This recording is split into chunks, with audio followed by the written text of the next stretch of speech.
जीवन में सत्संग, जैसे आप भोजन करते हैं ना,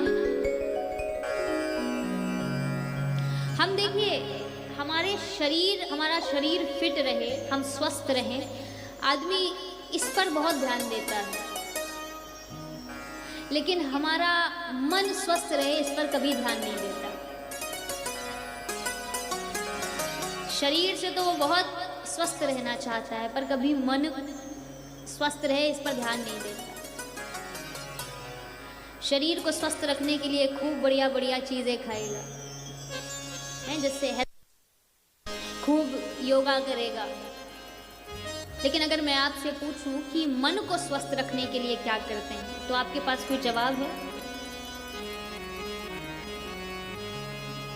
ऐसे यहाँ जितने बैठे हैं इनके पास तो होगा,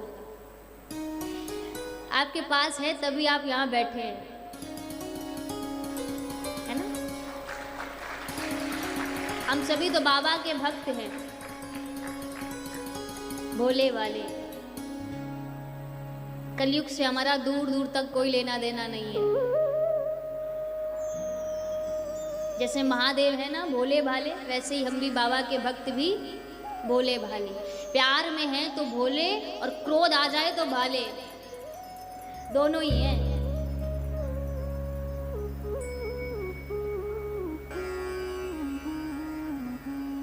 तो मन को स्वस्थ रखने का केवल एक उपाय है कि आप सत्संग से जुड़ जाइए, आप ईश्वर से जुड़ जाइए। फिर जो आपका मन रोगी हो रहा है ना,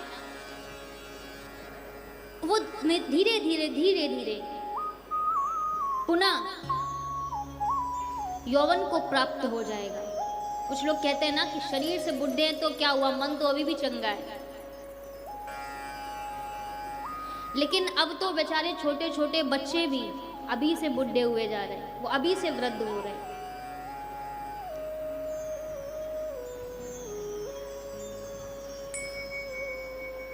तो आप अगर खुद स्वयं को स्वस्थ रखना चाहते हैं तो अपने जीवन में भक्ति की स्थापना करिए, अपने जीवन में शिव और शक्ति की स्थापना करिए, जो आपको सद्मार्ग पर ला सकते हैं, आपके जीवन को अंधकार से प्रकाश की ओर ले जा सकते हैं।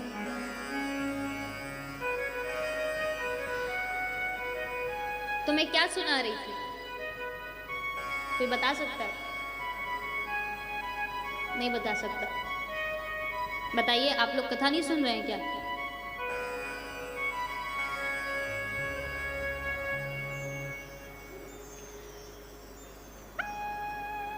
बताइए।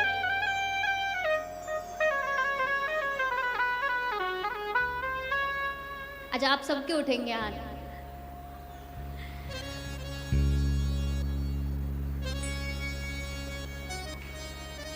ब्रह्मा जी को भगवान शिव ने श्राप दे दिया, लेकिन जब विष्णु जी ने प्रार्थना करी तो भगवान शिव ने छोड़ दिया। किनके कहने पर? विष्णु जी के कहने पर। देखो, कोई हमारे साथ अगर बुरा करे तो उसके साथ हम भी बुरा करते हैं, है ना? लेकिन आज का समय तो ऐसा है कि कोई हमारे साथ अगर अच्छा कर रहा है ना, तो भी हम उसका बुरा करने पे लगे रहते हैं। कुछ कहते हैं, कुछ बेचारे इसी में परेशान रहते हैं कि हम तो सबका अच्छा करते हैं, हमारे साथ ही बुरा क्यों होता है।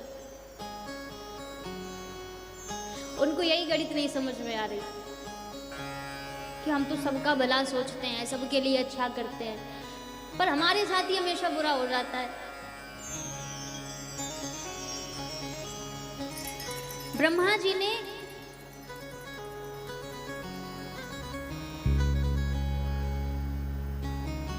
विचार किया कि अब तो मेरी पूजा कहीं नहीं होगी, कोई मुझे जानेगा नहीं। तो प्रभु से प्रार्थना की कि ऐसा ना करें, हम पर कृपा करें। तो भगवान शिव कहते हैं कि पूरे विश्व में कहीं तुम्हारी पूजा नहीं होगी, लेकिन जो तुम्हारा क्षेत्र है, पुष्कर क्षेत्र, जिसकी स्थापना स्वयं तुमने करी है, वहां तुम सदैव पूजित होगे, वहां तुम्हारी पूजा होगी। ब्रह्मा जी ने सुना तो थोड़े प्रसन्न तो हुए, लेकिन फिर रोने लगे। बोले अगर कोई मेरी पूजा नहीं करेगा, कोई मुझे जानेगा नहीं, तो ऐसे तो लोग मुझे भूल जाएंगे। प्रभु ऐसा ना करे, लोगों की दृष्टि से मुझे ओझल ना करे।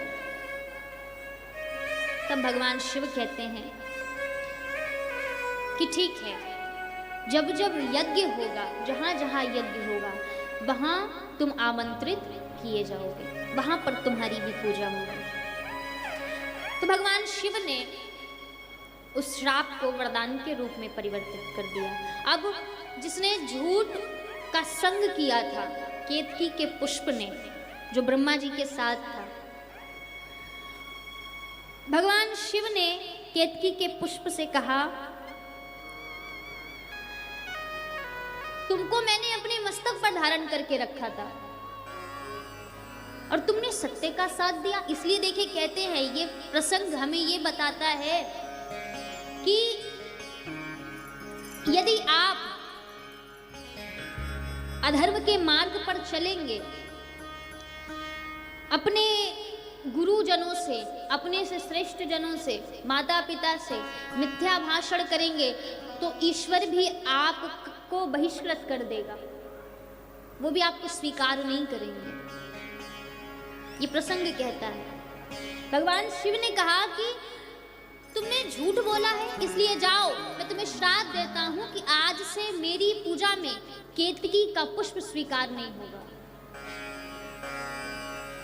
जब ऐसा श्राप दिया तो केतकी का पुष्प रोने लगा और कहा, नमस्ते नाथ में जन्म निष्फलम भवदाज्ञया सफलम क्रियताम तात क्षम्यताम किल्बिषम।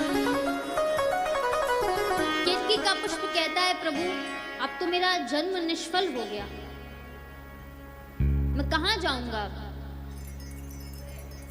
तो भगवान शिव कहते हैं, जब केतकी ने इस प्रकार भगवान शिव से प्रार्थना करी, तो भगवान कहते हैं कि अच्छा ठीक है, तुम्हारी पूजा यानी तुम देवताओं की पूजा में स्वीकार होगे, जब जब देवताओं की पूजा होगी वहां पर तुम स्वीकार होगे, किंतु मैं तुम्हें स्वीकार नहीं करूंगा।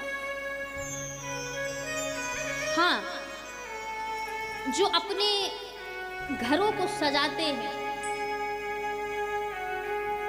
मेरी पूजा में जो अपने घर का श्रृंगार करते हैं, वहां पर तुम स्वीकार हो सकते हो, लेकिन मैं अपने अंग में तुम्हें स्वीकार नहीं करूंगा।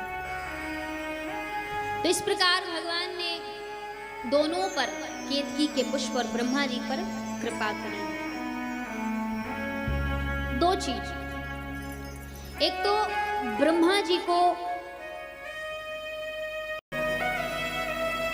स्वयं श्रेष्ठ बनना कि मैं ही सब कुछ हूं, मैं ही करता हूं, बेवजह अपनी पूजा कराना, ये बड़ा भारी पड़ा। और दूसरा, केतकी के पुष्प को झूठ बोलना, ये भारी पड़ा। और जीव भी इन्हीं दोनों चीजों के पीछे भाग रहा है। उसे कुछ मिल जाए, इस लालसा में वो झूठ पे झूठ बोलता जाता है।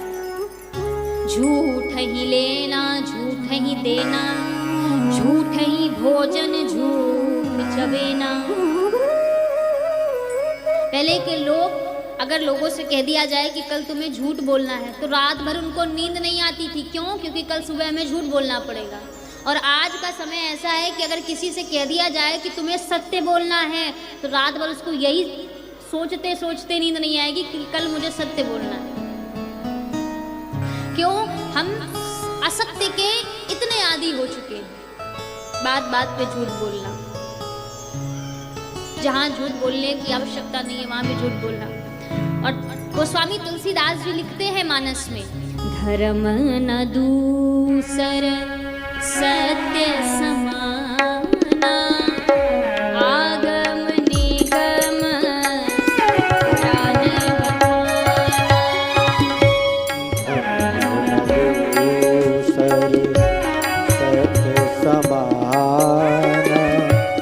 आगम निगम पुराण बखान।